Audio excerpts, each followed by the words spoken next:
I experienced really young that systems weren't designed for me.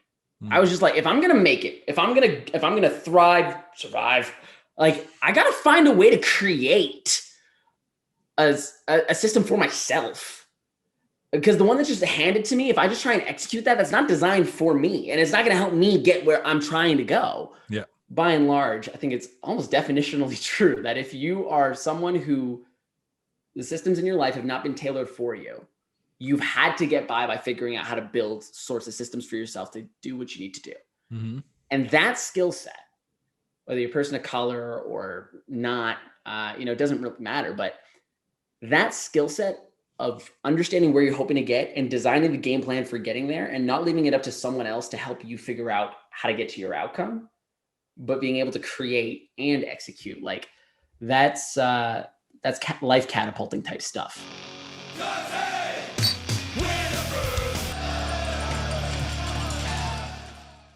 On this episode of Brews BizDev, my illustrious guest is Jacob Gebrewold, account executive at Klue and also co-founder of Sales for the Culture, a movement and community for Black salespeople in tech.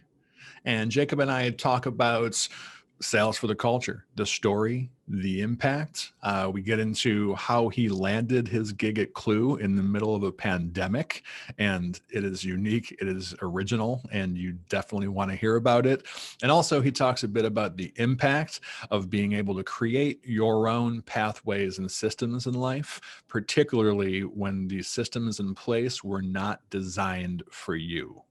And of course, through it all, we have a couple beers and enjoy ourselves immensely.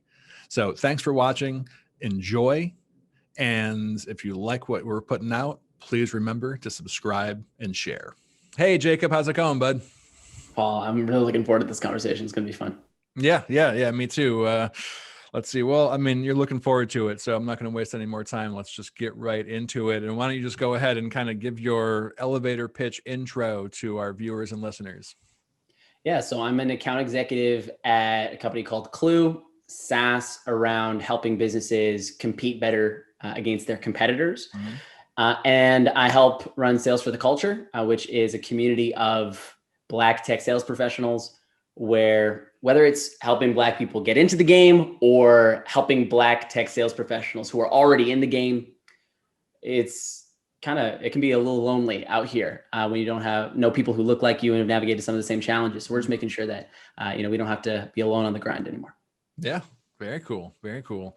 And that's what I think that's the link that brought you to me in a way. So we're going to dig deeper into that in a little bit, but let's handle the really important shit right now. Right. So why don't you tell us what beverage you're featuring for today's episode?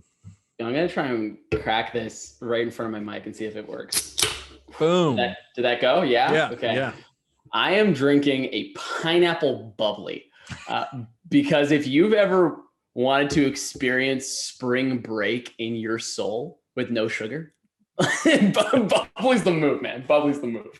Nice. You kids, you might not be able to see me because we're on a podcast, but I'm like a 6'1" Black man. Mm-hmm. I am married to like a 5'5" white woman from the burbs. So like, I experience things as far as what gets marketed to me and ends up in my home so much different than the life I knew before. It's great. I'm enjoying myself, but this is excellent. And so you got the bubbly.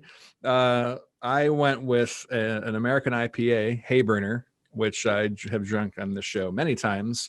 And someone told me in advance of this episode that we were going to go with a pale ale. That was his, that was his thing. And so let's bring a pale ale. So I went and got one, and then someone doesn't have one. So he's got a bubbly instead.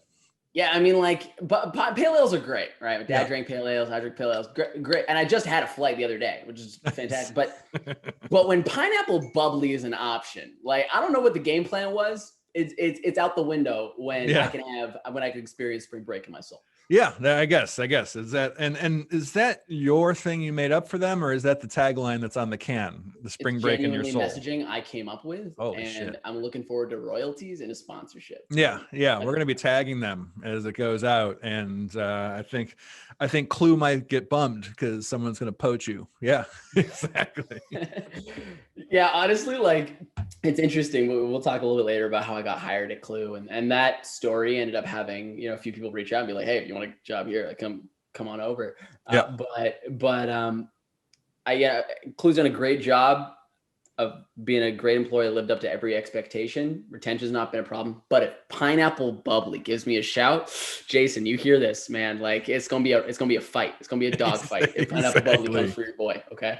Yeah, you better figure out how much you're willing to pay me to keep me on board, because it's gonna be No amount of money can combat spring break for the soul, man. I'm telling you, some things are bigger than cash. Yeah, I guess it's not going to be a fight then. I think we already gave it away here. So you've identified your white whale out there, that you're going to be going for. And my North Star. Exactly. Yeah. Here's my why, everybody. I'm going to land a gig at Bubbly at some point. Product tester. Really? I think would be perfect. All right, so Beyond Bubbly. That's going to be the name of this episode, Beyond Bubbly. Let's talk sales for the culture. So I had Brooklyn Nash has been on here, head of content for Sales Hacker. And what had me reach out to him in the first place is he had done a few shares, right, about here's this thing that we're supporting. And so I looked into it further. And I was on a binge. Like, one of the things I'm looking to do with this show this year is really bring more kind of diverse perspectives, but not in that just kind of lame ass diverse perspectives. And like, look, there's a black guy, look, here's a queer person, and they're saying the same shit. But like, what are people doing that's actually creating something new, that's creating support and new opportunities for people who haven't had the same kinds of opportunities, and like you said, right, are in environments where they're standing out, that there's not a lot of support, that there's, even emotional support, right? Even like, hey, you're not alone. And when I saw that, and been on the heels of the Madison Butler episode, when I was really charged up, I started looking for stuff, saw Brooklyn's post, and reached out to him, like, what is this? Do you want to come on and talk about it? And he said, I will talk about that for a minute, but like, I don't want to be the rep, right? Like, I don't want to be, like two white guys in content talking about sales for the culture. And so we hit it then, but I'm glad that, I reached out to you and we're able to set this up. So first of all, like, you explain what is sales for the culture in like that, kind of overarching general way. But I'd like to know, first of all, where the idea and the initiative came from and kind of like how it took shape. And then on the tail end of that, like, what's the impact? I mean, we can guess at what the impact is, but what are you hearing from people inside the community? What results are you seeing? Like, what's actually going on? Yeah. So as far as how we got here, I've always said to people, and I've been constantly told to not say it so frequently, but it's the story. I got to say it. I wasn't really looking to help start a community. That was not on the list of things I was wanting or looking to do. Mm-hmm. I wanted to, as a Black person who was entering into tech, I wanted to know people who had gone before me, right? Who had weathered the storms I hadn't yet weathered, who knew the things I didn't even know to ask about. Mm-hmm. And I started looking around for some mentors, and I asked people, like, where are all the Black people in tech sales? And they're like, I don't really know. Or here's the same 10 names that the last 5 people told you. There's got to be more of us here. Eventually, Nikki Ivey, great friend, adds me to a Slack community that Morgan Ingram had started, which was kind of like this, very organic, just space where a bunch of Black tech sellers were. I think at the time when I got added, maybe there was like 150 people in that group. Yeah. But Morgan Ingram, if you don't know him, look around on LinkedIn, he's there. Oh, he is. He's been here as well. Yeah, there you go. Great. And he was a guy speaking at conferences and would be, Black people would come up to him and be like, hey, you're the only Black speaker I've seen ever. And would ask him questions like, why is it that there's all this like brain share of wisdom with people who have done it, but it's not really being transferred down, and people don't really know where to look and don't know where to kind of have the opportunity or place to get back. So, he'd started that Slack community. It was just kind of an organic space. There wasn't really a whole lot of programming or anything. It was just a space that people could be. And it was awesome for that initial goal, and wanted it to be more, but obviously juggling a lot of things. There's a whole bunch of stuff going on. Yeah. And then Shelton Banks at Rework, they're a nonprofit that does training to help people from backgrounds that are typically untapped by tech go through like an 8-week training course at no cost to the candidate, and then get placed at a company, Salesforce, LinkedIn, DocuSign, you name it, at no cost to the company, right? And there's a lot of great organizations, doing similar sort of work, but we found that them not charging the candidate, not charging the company, being a nonprofit really aligned with the accessibility that we wanted to see in a vision rolled out of more Black people being in this space that can really reward us for going hard, solving problems for businesses and being willing to bring our talents to the fold. And we saw Rework as a great partner to work with to kind of make that happen. We're happy to work with anybody and everybody, but that was one that we were really excited about. And so we, and then a whole bunch of people came together. I say that because we really are a community-led community. We're not just like one individual person's like the head honcho doing everything. But a whole bunch of community leaders came together. And now, what that looks like. You asked about impact. We have directors of different communities. So there's like the sales leaders, the AEs, the SDRs. So we're running event-based programming around the different challenges that each of those kind of subgroups will encounter. And there are community mobilizers kind of within each community that are reaching out and connecting with people, being like, hey, how are you doing? What challenges are you facing? What do you need help with? And we're kind of telling programming around, what those needs of the community are. Did a great training recently. A quick example, Kevin Dorsey, the homie, came on in, did a training on comp negotiation as an AE, and really broadened it beyond that, just comp negotiation in general. And we were seeing people get like 5-figure raises coming out of that training, just getting like drastically underpaid and overlooked, right? For bringing the same level of great work to the table that other people were. And so, I can think of the amount of people that have gotten jobs, people breaking into the industry, getting their first SDR gig. Think of people, finding into their AE gig or being an SDR, getting in and out, be exposed to AE type things, AE type trainings, AE type thoughts, AE type problems, and get familiar with the role before they kind of step into it. So they're having a better understanding of what they're going to executives and asking for and getting that promotion. So lots of just really wild stories. But yeah, that's kind of like the nutshell of how we got here and what we're kind of doing now. Okay. Let me ask you this then. What's out of all because I'm sure you've heard so many stories, right? You've seen so many feedback messages, testimonials, all that kind of stuff from being kind of like right in the middle of it. What is the most, to you, meaningful or impactful or impressive thing that you've seen? And obviously you don't have to call the people out by name or whatever that is, but what is for you, the personal highlight, this one thing, if it was all about one thing, making all of this work worthwhile, because I'm sure there's some work involved that goes into this, what would that one standout story be? It's so tough because I'm seeing people just kind of give you scope of where Blackness intersects with some of this stuff, right?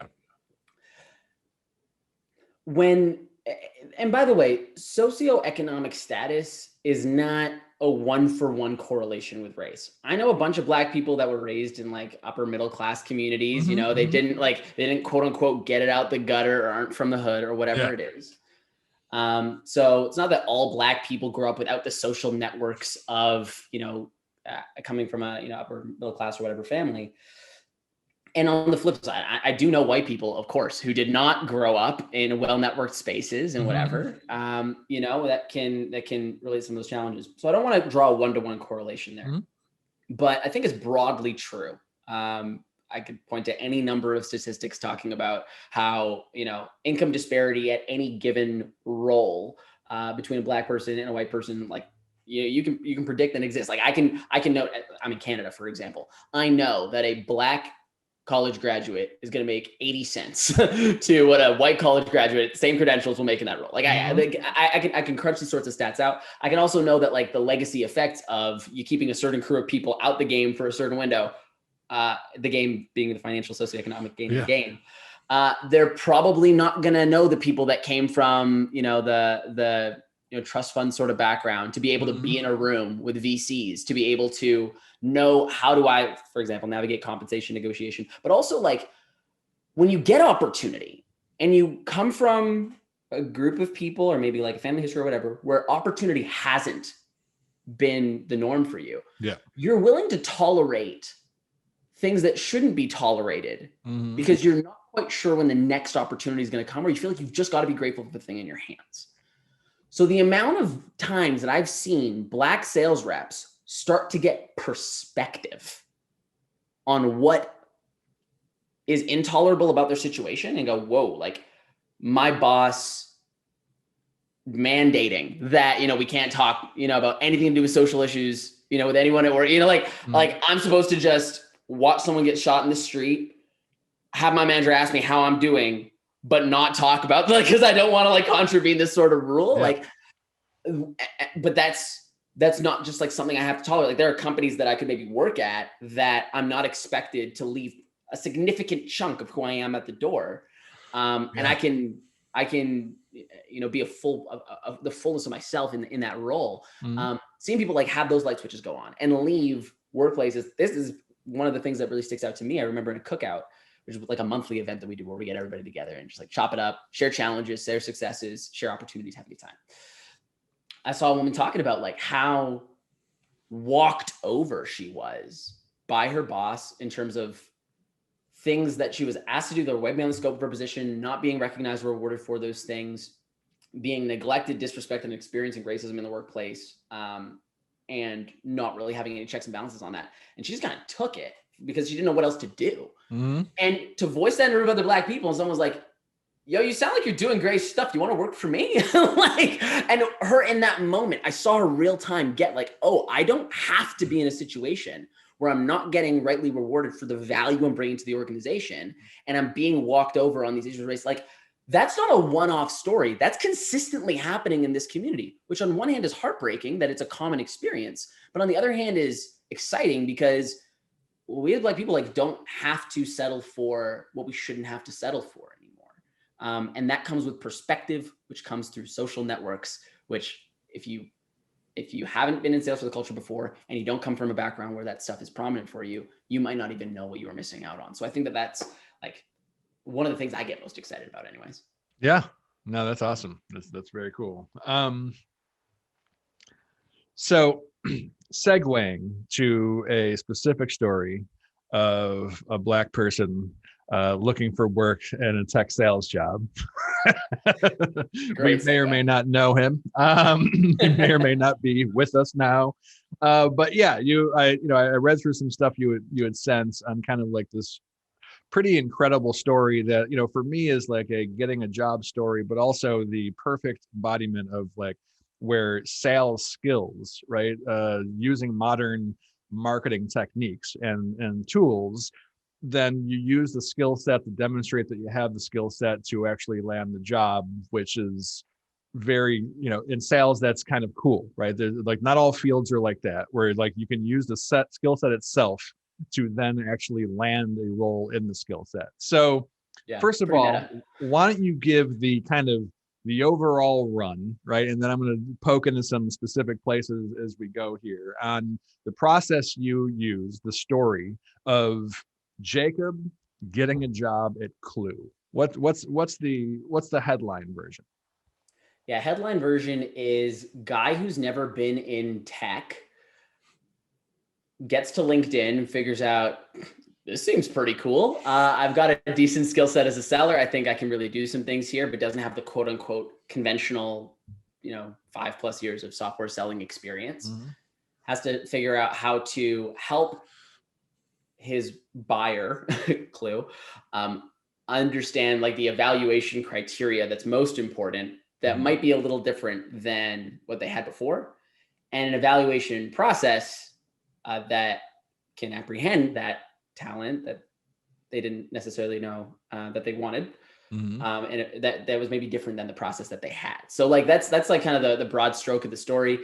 I think like the crown jewel on the process that a lot of people will like give me pats on the back for was when I got a whole bunch of people in Klue's buyer, like main target persona in their ICP to send them a whole bunch of video testimonials I think they got like something like 6 or 7, saying, look, if you don't hire this guy, we will. Like this guy's money, right? VPs, execs, just folks who Klue would knew what they were talking about, saying, hey, we would want to buy from this guy. You should hire him. So that was maybe the crown jewel in the process. Lots of other things I think we could probably dig into, but tried to like restructure and reframe the way that they ended up seeing what they would want. And it, I guess, ended up working out. Yeah, apparently, right? I mean, until Bubbly comes knocking, then until Pineapple Bubbly comes through, then Jason, Kala, love you boys. But a dream's a dream. A dream's a dream. That's right. North Star, baby. So let's dig in. So one of the things, and this is always big for me, I mean, even this podcast, it gets far more action on video than it does in audio land, which makes sense because I set it up and I'm much more of a video person. I don't listen to podcasts. See, here's my dirty secret. The people who produce this, I don't know. Do you produce it? I don't know who does it. I watch things on YouTube and then I maybe Audible or something, but I'm not a podcast person, right? So it's not shocking that I go more video. I used to run BizDev at a video company before getting this gig at Renown, and so I'm partial to video. And I think obviously it's a great form of content if you can use it well. And not everyone can, especially like the face version, right? Some people have a face for radio, as the saying used to go. So it depends.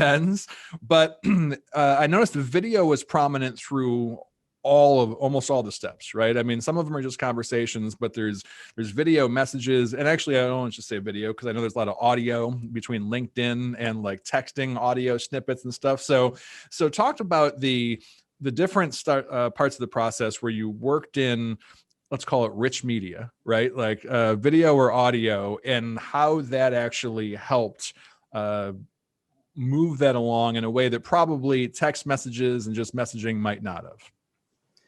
Yeah, I think there's, some element of this that if you know that the conventional system or game or process that you're about to embark on isn't designed to value the things that you're bringing to the table, you've got 2 options. Run the race that is set out before you and hope that things go differently than they probably will, or find a way to rejig the process. And for me, video and audio, I knew were things that people weren't leveraging in the interview process. They'll leverage it maybe if they're great in a sales process, but they're typically not leveraging it in a interview process. So some of the ways that I thought about, like, how can I introduce this new medium to try and restructure opportunities for communicating value? One was with Kala. So just so you have an understanding of the Klue process, if you're like HR, screening, you got to go through the applicant tracking system or whatever. And you got to go through, an HR interview. Then you got to, if there's a culture fit and they recommend you go on to the sales director, Kala, who would do kind of a skills-based sort of set of questions, talking about like a previous deal that you've run, similar to their cycle. And then you go do a written assignment and then a final presentation, which had the CEO in that one because of the stage of growth we were at. So that's the process. I'm like, okay, how do I get around this? Like, first off, I had to get in the door. So I had to lean on people to vouch for me around the ATS. So I reached out to a sales rep at the company, top rep at the company, asked, tried to make an impression, do some discovery to help aid my process and see if they would be willing to, make an intro. Then I tried to get multi-threaded. And in getting multi-threaded with Kala and the HR person, the goal was to get an instinct or an intuition into the sales director to say, look, I want to talk to this guy, even if he doesn't meet like the experience things and HR says that he might not. I still want him to have a gut instinct that says, screw it, let's get him. So in order to do that, I sent him some collateral, just like basically some stuff that I thought would be helpful. A sales development playbook being like, hey, I know that you're kind of new to the sales director role here as you're thinking about building out systems and teams. Thought this might be a useful asset for you. And I'm talking about it in a voice note. Then I sent him a video message, tell him a kind of quick story about myself. And I just want to touch on your point of some people being better at video and some people not. Yeah. Like the Google Doc that I'm sure you might link in the show notes has the link to the first video I sent Kala. Grainy, nighttime, no good lighting, title I didn't even change from like IMG_05. Like it was a bad message. Like it was just poor quality. Yeah. But something was better than nothing. And the hunger that came through, you can watch even as you go throughout the process. I get better at the video messages because I'm like figuring out and trying to understand the medium and do the thing. But like what I was communicating was hunger, and what I was leveraging with those mediums was knowing that other people weren't using them. Yeah. So something in it was better than nothing. And then trying to make sure that at each stage of the game, I was getting a look before and a look after, right? I was getting a look before to kind of prime the pump, and I was getting a look after to recap the conversation that happened to highlight the things I thought they would find most valuable. And that was the theme that went throughout. Piggyback that with getting other people to send video messages and other people to leverage that material.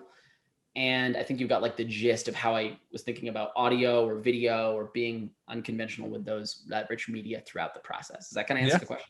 Yeah, no, it does. It does definitely. And I appreciate you throwing it in that, like, yeah, it doesn't have to be great, right? It doesn't mean like good with video, like you have to like have this freaking super produced thing and like fucking motion graphics blowing by or something. The point is to show up in a different way, in a unique way.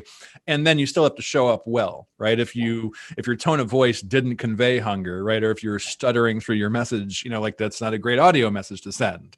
If you're, if I'm doing a video and I'm like sweating and staring down, so it's just about like knowing enough about the medium and how it's going to be received to actually use it well. So it's not a negative.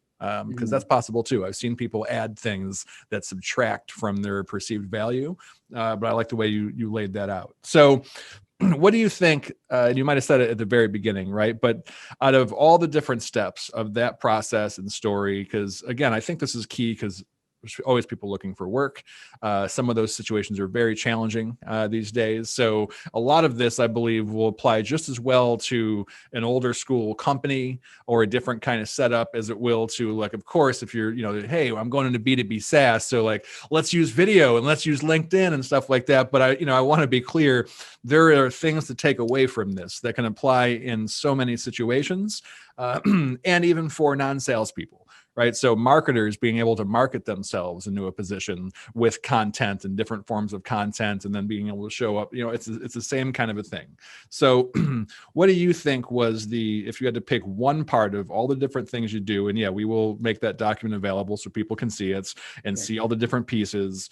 And, like if there's one standout, like if this hadn't gone the way it did, then might have ended here or never gotten started, or like, what's that kind of tipping points, like critical thing that happened in the process? It's so tough because I was just on the brink of getting a no at every step of the process. So I feel like every step of the process was essential. It's like every shot that you put up in a game being the last minute game winner, and like each of them has to land. Like, you know what I mean? Yeah. So I don't think I could boil it down to just one thing. Which I know is an answer that's such a cop out, but like, I think so I'll try to maybe at each stage. From the first, like getting in the room, I needed someone to vouch for me to get me past the applicant tracking system. Getting into, and that was a matter of like, I guess a LinkedIn voice note that started to spark some interest in having a conversation. We're just tone, like a tactical thing in the voice note that was helpful. It's just like Aaron, top rep at Klue, had commented that I just seemed extremely sincere in my message. I sounded like a real person. I'm not like reading stoically off a script or whatever. Like I just sounded like I was asking a sincere question as a sincere person. So I think that was like a tactical thing that was helpful for getting me into the conversation. I think that was something that resonated from getting from step 2 with the sales leader into the next step, which was the mock interview panel thing. It was the recap describing kind of the pros and cons of moving on, right? Like there was really not a serious con of moving on, because the question was, do you have the skill set? Yeah. If the question is, do you have the skill set, and the next meeting is designed to evaluate if I have the skill set, then I'm looking forward to showing you that I have the skill set in the next meeting. And if it doesn't work out, it doesn't work out, but I'm looking forward to impressing you. So like distilling for the other person why the next step made sense. Not hiring me today, just the next step, and distilling that in a summary video. I think that was a helpful strategy. And then lastly, I actually think the best thing that I did in that final interview was before I got in the room for the interview. It was all the pump priming that I did before that with all of the video messages that other people had sent over. So the key, I think, from that meeting, because my mock demo wasn't amazing, was I leveraged social proof where I had the opportunity, which we know is a thing that works in so many contexts, but we don't use it in where it's not conventionally used. And I think this is a good example of that. So does that kind of like give it to you at each? Yeah, no, that's there's a little highlight, critical step, game-winning shot at every segment of the game. Yeah, I like that. All right, so the job you got, obviously it was in sales, and you've been in sales before this, right? So also worth noting, I mean, we said what your position was earlier, that you're an account executive. So this was also not like moving into the SDR like initial level, right? You were kind of, shooting in there at a higher level, which makes the story even more impressive. But let me ask you, because I love me some debunking shit. And there's a lot of really bad information out there, as we're all aware of, right? Thank the internets, but especially in sales, because there's, a lot of it's driven by aphorisms, platitudes, old like Dale Carnegie rules and self-help bullshit that like hasn't been really relevant in a long time. And some of it still is, but some of it's not. And some techniques are not. And some mindsets are not good mindsets to have. So let me ask you, as far as sales, doing sales, professionally, and even especially for you, I mean, it's, profession to profession, right? It's B2B. So what is one thing, at least one thing, that you were taught at one point, or that maybe you're taught in the way that you see it all the time on the internet or some other place, that for you, about doing sales or how to do sales, that you have actually learned in your experience is absolutely bullshit at this point, at least for you? What's one thing, and what do you take away? Like, what's the actual true thing then? Yeah, I just want to, in the interest of what you described and how much bad wisdom is floating around, I try to be cognizant that I'm doing okay as a rep, but I'm early days. And so I don't want to pretend to be the sales guru that can, build something for everybody else in their context. So I'll just speak to something that I did that was whack, that I learned life was better when I didn't do that thing. Good enough. That's all. That's where I'll keep my POV. Yeah. I thought being right was enough. Genuinely, I'm like, if I can, when I first started, I really sucked at sales when I first started, because I was a debater growing up. So I had the chance to help coach the Canadian national team, judge of the World Championships. Like for me, A, B, C, D, like these are the arguments for why you should do X. How do you not see this? Like, it's so clear to me. That was how I started selling. I thought that being right was enough. And unsurprisingly, it wasn't. And I think that we all can go, oh yeah, if you're like the belligerent rep who thinks you know a whole lot and you're like cramming your argument down someone else's throat, of course they're going to say, it's irrelevant or whatever. But I think the underlying piece of that that's so important is what it is that the other person who's listening apprehends for themselves as something they don't just intellectually assent to, but they emotionally agree with. Like they feel good about agreeing with this idea. Yeah. If I can't hit that, at best, I'm going to be a business case sitting on their shelf. At best. If I'm right and I nail the problems and I get all this, but like if I maybe get like the, to put it in Miller-Heiman terms methodologically, like if I can hit the result, like the KPI, the thing, the objective thing that the business can measure, but if I don't get the personal win for the person on the other end of the line, at best, I'm going to be a business case on their shelf. Yeah. I could even be the vendor of choice. and I'm going to be the business case on their shelf. So being right is not enough. That for me is probably like the bad myth I told myself that I needed to debunk so that I could get it in my own way and help people actually solve their problems. Excellent. Yeah, no, that's a good one. And I feel I can resonate. I resonate with that one because I have had that as an informational person, right? And kind of a conceptual thinker, like it's like, oh, well, I'm just going to lay out this case.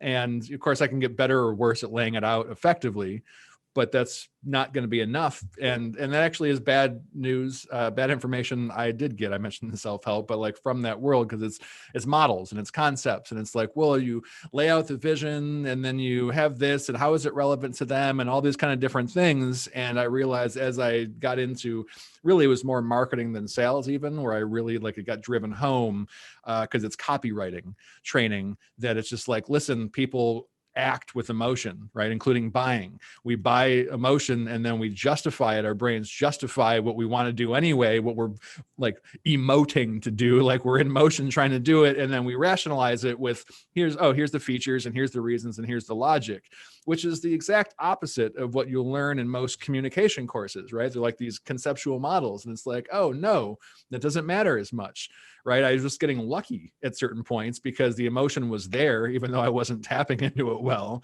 and then building a case that helped them move. But for moving someone from zero to taking an action, like it's emotion, it's connection, and then like, yeah, and here's why, and here's the case, and here's how you're going to hit your numbers, and here's all the cool information and bells and whistles. But yeah, I totally relate with that. Being right when we are is not enough, and sometimes we're not, right? Even when we think we are. So that's fun too.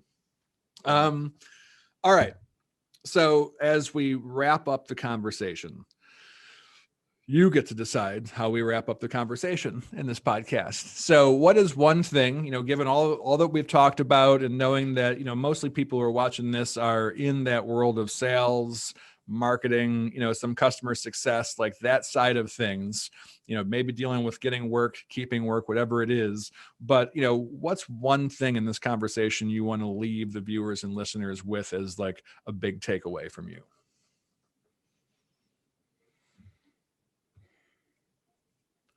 I think that now, is your audience a lot of individual contributors or people leaders?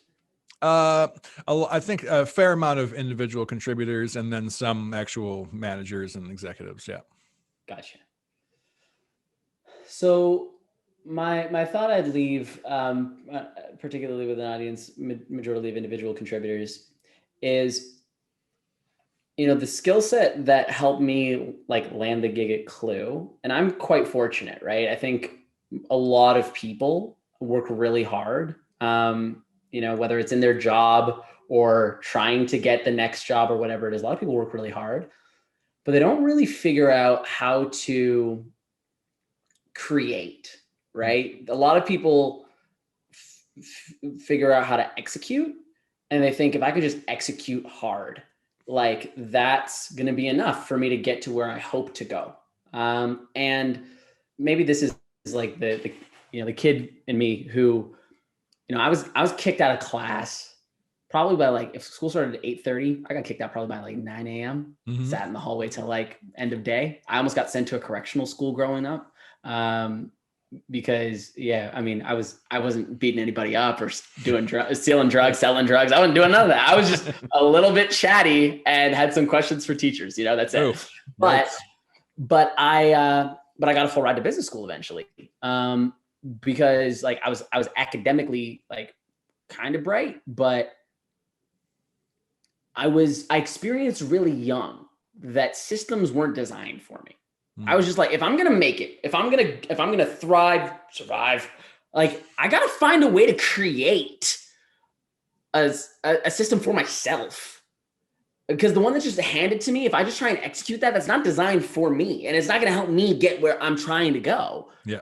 It'll probably end me up in places I definitely don't want to be. And so I feel like where a lot of people from untapped backgrounds have a huge asset in their pocket, and I don't want to overgeneralize too much, but by and large, I think it's almost definitionally true that if you are someone who The systems in your life have not been tailored for you. You've had to get by figuring out how to build sorts of systems for yourself to do what you need to do. Mm-hmm. And that skill set, whether you're a person of color or not, it doesn't really matter. But that skill set of understanding where you're hoping to get and designing the game plan for getting there and not leaving it up to someone else to help you figure out how to get to your outcome, but being able to create and execute, like that's life catapulting type stuff. So I'd say coasting, executing in a lot of ways can be coasting. And that's what I think often gets neglected. Nice. Yeah. Well said, my friend. Oh, there's a little more spring break for your soul there. That's good. Spring break for the soul, baby. Pineapple Bubbly. Shit's gonna be stuck in my store near you. That'll be on the first LinkedIn post. That'll be the headline, like I put in quotes, which I tend to do, is like lead into the thing. Spring break for the soul. I'm also wearing like a mustard yellow shirt, so I'm like, I am on right now. Yeah. This could be one of the videos you send to Bubbly for your next petition. Yeah. Like this is the role of new media. Was it like, what you called it? Did you call it new media, or what was the term? Yeah. I think that's what I said. The role in new media and getting sponsorships, baby. This is the way it goes. This is how it goes. Yeah. Tag the shit out of this and like, hey, here I am saying it already.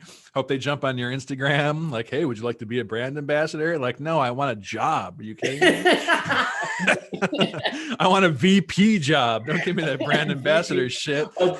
Soul spring breaking. Yeah, exactly.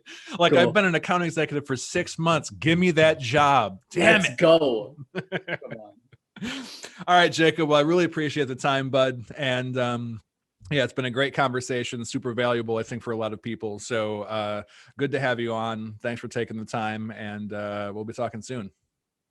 Thanks, Paul. Yeah, thank you. Brews BizDev is hosted by Paul Greiner and produced by Renown Creative. Check us out at renownCreative.com. Are you fucking kidding me?